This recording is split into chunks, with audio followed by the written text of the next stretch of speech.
Today's glossary word is be grounded.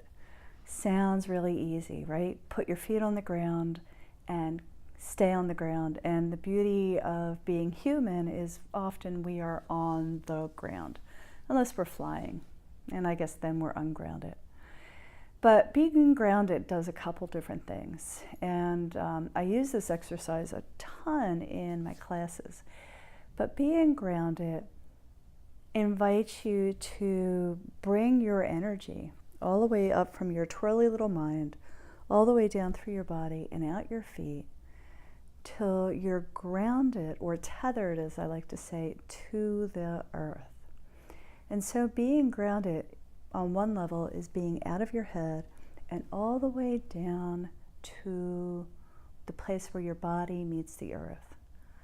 A simple way to do that is to take some slow, deep breaths, let them come into your body, let that breath come all the way through your body, down your legs, and to the bottom of your feet, the place where your feet touch the earth.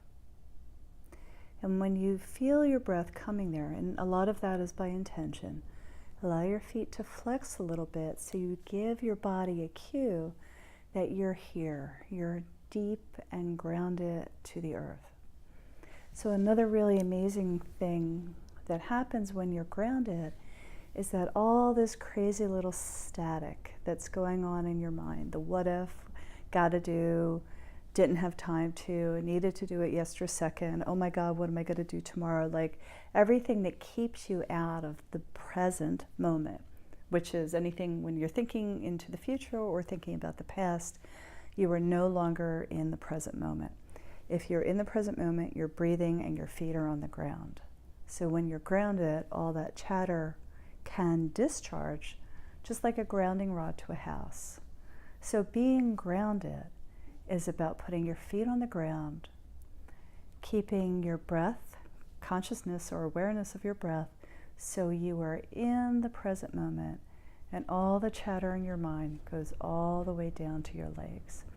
If there is one healing thing that you can do for yourself every day, it's to be grounded.